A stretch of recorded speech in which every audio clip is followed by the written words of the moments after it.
예, 안녕하십니까.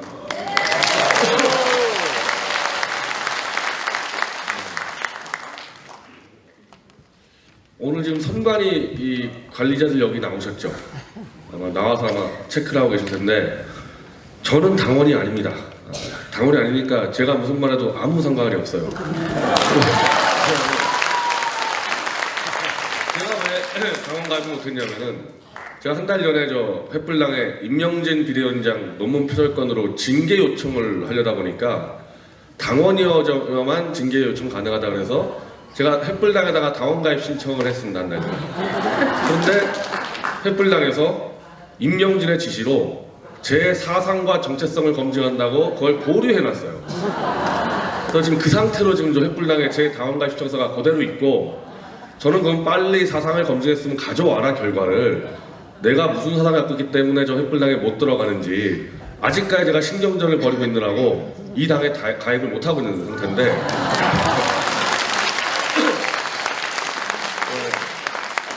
이것만 봐도 우리가 창당한 게 맞죠? 저 같은 사람을 사상을 검증한다고 당원을 가입 안 시켜주는 정당에 어떻게 그 당을 가지고 뭘 할 수가 있습니까? 네. 그리고 이제 우리가 창당을 하니까 뭐 저는 대부분의 좀 조직을 이렇게 꾸려지면은 자연스럽게 제가 좀 호위무사 역할을 하게 돼 있습니다. 왜냐하면 워낙에 제가 좀 싸움 닦기도 있어서 대부분 제가 이제 그 조직을 맡는 호위무사 역할을 하는데 우리가 당 창당할 때 보면은 이제 아마 정광용 사무총장이 욕을 한 100개 얻어먹고 있으면 제가 한 30개 정도 얻어먹고 있는 것 같아요. 저 20개. 네.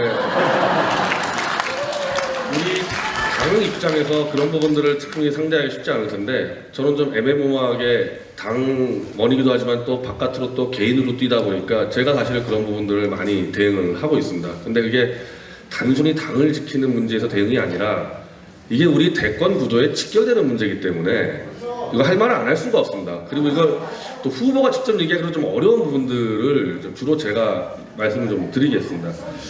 지금 오늘 우리 당 창당에 대해서 홍준표 씨와 유승민 후보라 얘기했습니다. 후보 둘 다 반응이 나왔는데 유승민 후보는 우리한테 이상한 사람들이다.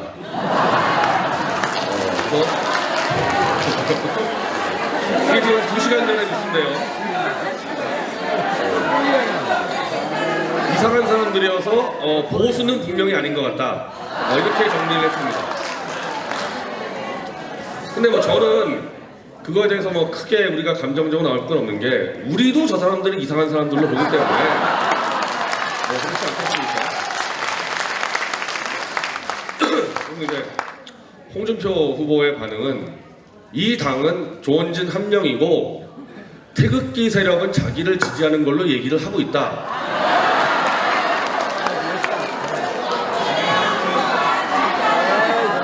저는 이거 지금 누구랑 이야기하고는 잘 알고 있습니다. 예, 홍준표 지지하는 그 태극기 부대 지금 누구랑 얘기하는지 잘 알고 있는데 그러니까 제가 이런 말씀들을 제가 하겠다는 겁니다. 당 차원에서 말하기 어려운 부분들을 지난주 우리가 대한문에서 집회할 때 똑같은 시간에 청계광장에서 태극기 집회가 또 열렸습니다. 그 태극기 집회의 그 기획은 우파 후보 단일화를 촉구하는 집회입니다.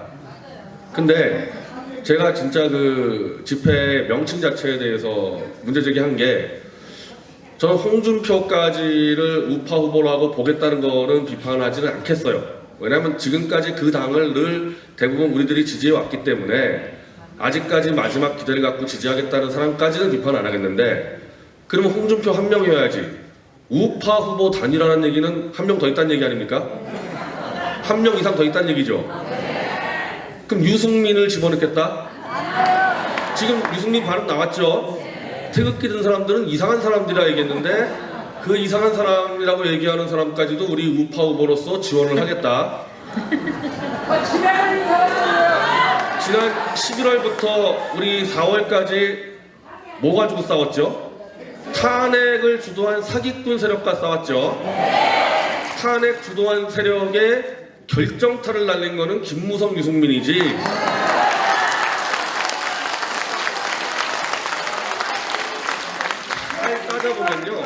잘 따져보면은 문재인 세력은 대통령이 취임하자마자 탄핵을 해왔던 사람이고 어떻게 보면 원래 하던 일 하는 거기 때문에 별로 믿게 안 보여요. 자기들 일상생활대로 그대로 한 거고 사실 좀 더 세게 나온 게 안철수입니다. 문재인은 잠깐 몇 번 머뭇거렸었어요. 몇 번씩. 근데 그때마다 안철수가 돌파를 했고 마지막 칼을 휘두른 게 김무성, 유승민입니다. 그러면 어찌 보면 우리가 5개월 내내 유승민을 욕했는데 5개월 동안 유승민 욕하다가 딱 5개월 첫째 주부터 우리는 유승민을 대권 후보로 지원하겠습니다. 이거는 이념의 문제가 아니라 이거 굉장히 심각한 정신적인 문제입니다. 그렇게 할 수가 없어요. 인간의 지성과 양심으로. 유승민한테 미안해서도 그렇게 못합니다. 유승민한테 미안해서도. 그분들 분당했다고 김무성 사무실 점령하고 막 그러지 않았었어요? 그래놓고 어떻게 대권으로 그걸 지지한다고 할 수가 있습니까? 그거는 기본적으로 제3자가 봤을 때는 도저히 용납할 수 없는 행태이기 때문에 저는 그거는 유승민한테 도움이 안 된다고 보는 겁니다. 우리 태극기뿐이 아니고. 그리고 이제 그러면은 그리고요, 그 김무성 씨가 어제 발언한 게요. 박근혜 대통령은 감옥 가서도 아직 죄를 뉘우치지 않고 있다.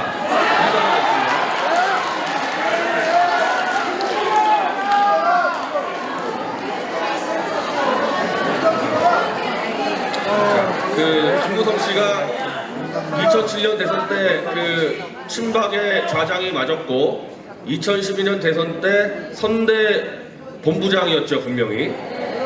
자기가 미우나 어쨌든 박 대통령을 만드는데 큰 공헌을 한 사람이고 그리고 당대표였잖아요. 대통령일 때 당대표. 사이가 좋았든 안 좋았든 여당 대표였어.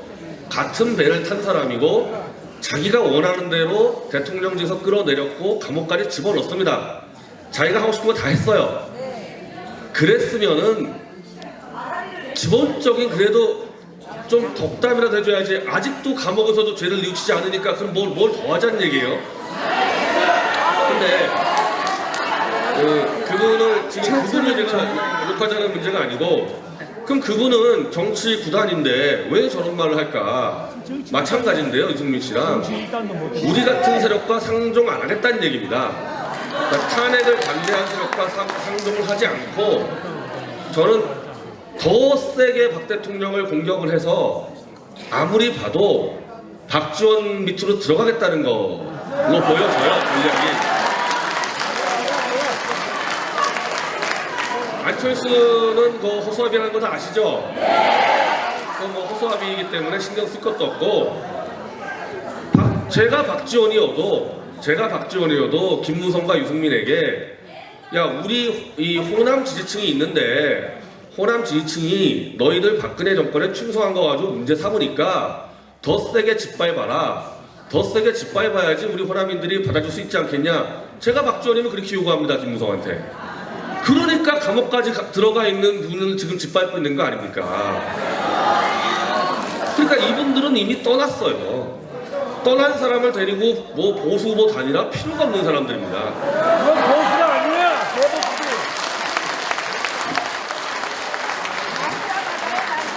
그러면 이제 남은 거는 그 횃불당 홍준표밖에 더 있으니까 그 하나밖에 더 남았어요. 근데 이분은 정말 저는 이분 제가 원래 미디어워치라는 매체를 하다 보니까 사실은 기사를 제일 많이 보는 직업일 거예요. 언론을 모니터링하는 직업인데 정말 홍준표 씨는 생각을 모르겠어요. 2시간마다 달라지는데 자, 이분이 이제 가장 상징적으로 얘기하는 게 이 얘기잖아요. 법적으로는 헌법재판소 판결문이 이상하지만은 정치적으로 탄핵은 당연하다. 그러니까 법과 정치를 분리시켜놓고 탄핵 세력에게 잘 보일 때는 대통령이 춘향인 줄 알았더니 향단이었다 이렇게 떠들고 우리 쪽에 좀 표를 얻으려면은 헌법재판소 판결문이 이상하다. 이 두 축을 가지고 왔거든요. 이 두 축을 가지고 왔는데 아니 탄핵은 중간이 있습니까? 탄핵은 찬성 반대 두 개밖에 없는 거잖아요. 그리고 홍준표 씨의 이 과거 발언을 보면요, 탄핵 찬성했습니다. 탄핵 찬성했어요. 과거에는 계속해서 탄핵도 아주 자극적인 단어 써가지고 탄핵을 주도한 사람들에게 명분을 주는 발언들을 수도 없이 해왔습니다. 지금까지. 그리고 실제로 보십시오. 경선 때 저는 그 당시 경선할 때 이제 김진태 의원이 뭐 정말 어쩔 수 없이 나간 거 아닙니까? 그리고 사실 홍준표 씨가 당선이 되도록 이미 그렇게 짜놨고요. 이 임명진하고. 저는 오늘 홍준표 씨가 그 청계광장에 있는 태극기 부대들하고 얘기하는 것 같은데, 그게 아니라 진짜 이 지금까지도 사기 탄핵을 밝히겠다는 우리 같은 사람의 지지를 받기를 원했으면요, 경선 당시에 못 들어갔죠. 태극기 부대 경선장에. 그 첫날에 여의도 한번 들어갔다가 그 한겨울에 정말 그 울분 좀 터뜨렸다고 완전히 임명진이 무슨 용팔이 부대라고 음해하고 그 다음 때부터는 아예 못 들어가게 막았지 않습니까? 제가 홍준표 씨면요, 어차피 자기가 이기게 된 경선 아닙니까? 제가 홍준표 씨면은 이분들 정말 그 한이 있을 텐데 들어오게 하자. 저 같았으면 그렇게 했겠어요. 우리가 무슨 투표권이 있습니까? 아니, 지게 작대기도 필요하다는데 우린 지게 작대기 대접도 못 받는 거예요. 그렇게 만약에 임명진이 아니라 홍준표 씨가 마음만 먹었으면 가능했죠. 왜? 후보들끼리 그 합의사항이니까 홍준표 씨만 태극기 부대를 들여보내자 했었으면 가능했었습니다. 충분히. 그걸 안 해놓고 내쫓아놓고, 그리고 그 뒤로 제가 알기로는 한 번도 우리 쪽에다가 뭐 한 얘기가 없어요. 오늘 처음 나왔습니다. 지금 태극기 얘기. 오늘 처음 나왔어요. 조원진 의원 탈당하니까 얘기 나온 거 아닙니까 지금? 그렇잖아요.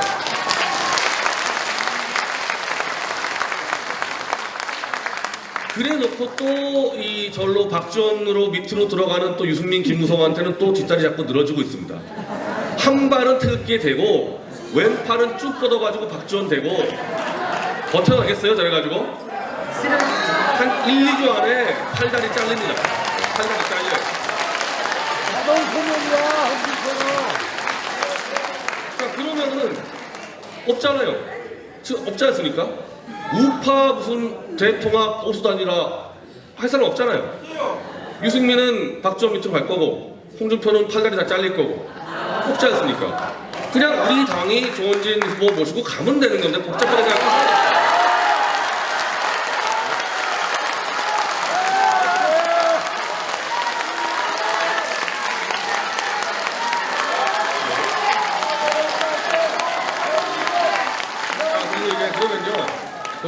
우리가 어떤 식으로 이기는지만 마지막으로 이제 설명드리고 이제 마이크 넘기겠습니다. 이 샤이보수라는 말들을 많이 하는데요. 객관적 통계를 처음 얘기해 준 사람이 리얼미터의 이택수 대표가 얘기해 줬습니다. 이 샤이보수의 통계가 어떻게 나오냐면요, 여론조사를 할 때 지난 대선 때 누구를 찍었습니까? 먼저 물어보는 게 있습니다. 그러면은 문재인 아니면 박근혜 대통령 둘밖에 없죠? 그럼 정상적인 여론조사면요, 문재인 5, 박근혜 5가 나오는 게 맞죠? 박 대통령 찍었다는 사람이 25밖에 안 나온다는 거예요. 지금 여론조사에서.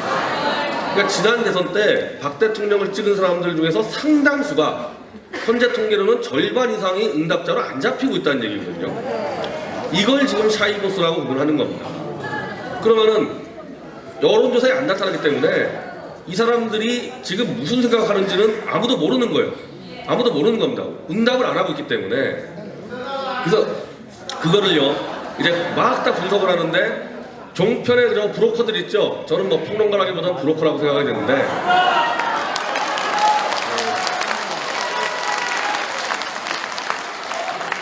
그 브로커들 이렇게 얘기합니다. 박근혜 대통령에게 너무 크게 실망을 해서 아직까지 안 나타나기 때문에 박근혜 대통령의 적폐를 다 해소한 세력에게 나타날 거다, 이렇게 지금 설명합니다. 브로커들은. 제가 간단히 반박하는데, 그럼 왜 유승민 지지율이 1% 2%입니까?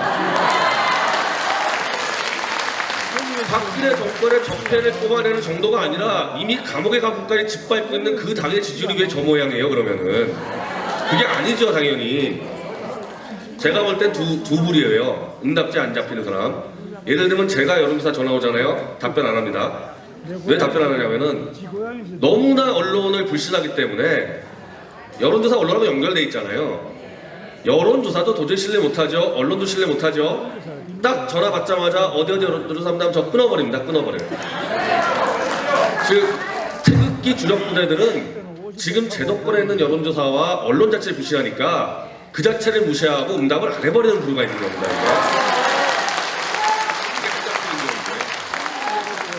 그리고 두 번째 부류는 처음에는 박 대통령에게 실망을 해가지고 탄핵 찬성으로 돌아섰는데 우리 태극기 부대가 4개월, 5개월 동안 막 진실을 외치니까 주워들은 정보가 있을 거 아닙니까? 진짜 안 나왔어도 태극기 부대에 이웃집에서 떠든 얘기로 들을 거 아니에요. 그 우연히 유튜브 돌다가 또 볼 거 아닙니까? 이상하네? 내가 지금까지 언론에서 보고 들은 이게 탄핵과 좀 다르네? 이상하네? 이상하다 보니까 판단을 못 내려서 빠져 있는 겁니다. 그분들이 지금 빠져 있는 거예요. 아직까지 탄핵은 좀 이상한데 완전히 사기 탄핵이라 확신을 갖지 못한 정도의 그 분들, 원래 지난 정권 때 박 대통령을 뽑았는데 이 부류가 빠져 있는 겁니다. 이 부류가. 그러면 이 부류를 어떻게 우리가 끌고 들어오느냐? 더 열심히 뛰어가지고 사기 탄핵을 입증을 해주는 게 빨리 끌어들이는 거 아닙니까?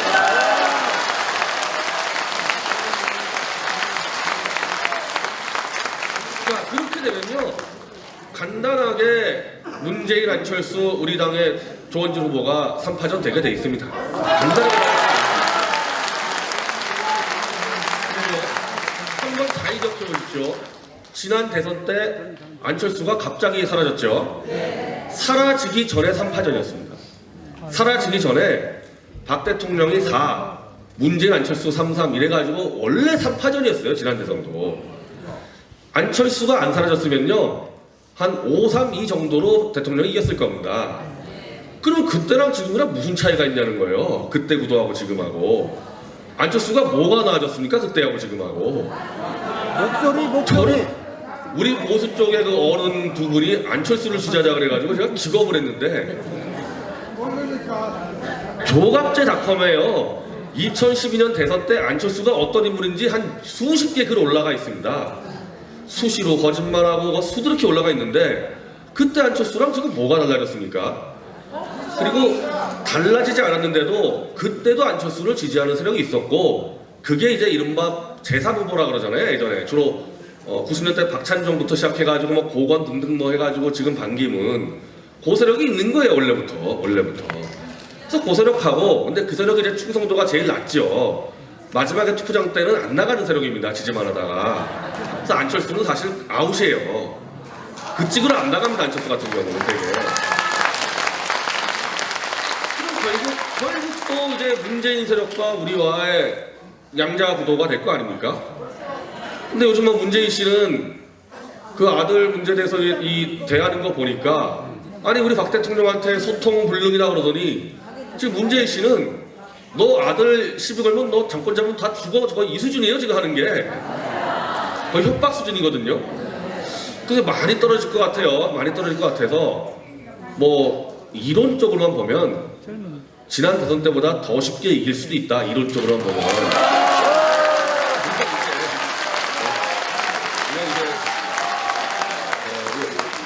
이러고 지면 또 이제 혼자 욕을 쳐먹게 되는데, 이제 그 과정에서 얼마나 우리를 또 음해하겠습니까? 이 곳곳에서 언론부터 해가지고 그 청계천 파들부터 정말 저하고는 정말 오랫동안 동지들도 음해하고 무지막지한 음해가 들어오니까 그 감정을 또 우리가 또 당할 수도 있겠죠. 그러나 구도로만 보면은 우리가 열심히 하면은 지난 대선에 비해서 어려울 거 없다.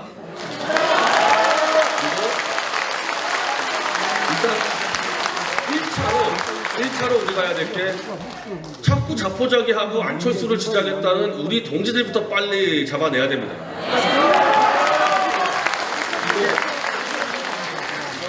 뭔가 좀 이 감정적으로 틀어져서 계속 뭘 하든 자꾸 의미하는 또 다른 또 우리 동지들이 있는데, 어떤 식으로 또 잡아내가지고 막아내야 되는 겁니다.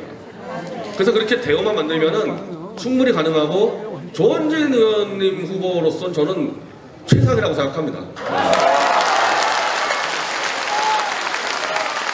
왜 최상이냐면, 우리의 주무기는 다른 파들이 덮어씌워놓은 사기 탄핵의 진실을 알고 있다는 게 우리 원청 기술이거든요. 그렇죠? 우리는 벤처 정당입니다. 벤처 정당에 선거하려면은 대기업이 안 가진 무슨 기술이 있어야 돼요. 우리는 당원 전체가 전 당원 아닙니다.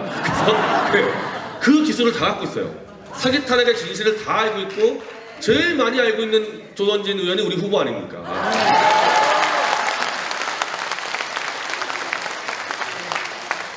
네, 두려워할 거 없고 최상의 후보를 갖고 있고 최고의 당원과 최고의 라이브니까 우리는 2012년도보다 더 쉽게 이길 수 있습니다. 감사합니다. 한 말씀 해주세요. 저는 아까 그 질문이 있어가지고 그 태블릿 PC 관련해서 한 가지 사안만 좀 알려드리겠습니다. 지금 검찰은 태블릿 PC의 원소유자가 최순실이라는 입장을 갖고 이거는 지금 흔들지 않고 있는데 문제는 입수 경위 이 부분은 지금 수사를 하고 있어요. 하고 있고 방통심의도 마찬가지인데 입수 경위 날짜 장소 조작 같은 거는 지금 방통심의에서 아주 심각하게 좀 다루고 있고 저하고 손석희하고 제가 소송을 걸어버린 거는 PC 조작 원천 문제를 걸었는데 손석희가 저를 건 거는 또 입수 경위 날짜 문제입니다. 이거 제가 다음 주 월요일날 결국 이제 검찰에서 연락이 와서 월요일날 제가 수사를 받으러 갑니다. 가는데 그러니까 검찰 자체 수사, 손석희와 저와의 소송에서의 그 문제, 방통심이 이 세 군데에서 입수경위 날짜를 다루기 때문에 이거는 일단 드러날 것 같아요. 어떤 경우든. 근데 입수경위가 조작되는 순간에 원룸 소유자도 드러날 수밖에 없습니다. 이건 시간이 걸릴 뿐이지. 그래서 물론 제일 쉬운 방법은요. 우리가 정권 잡으면 바로 다음날 밝힐 수 있습니다.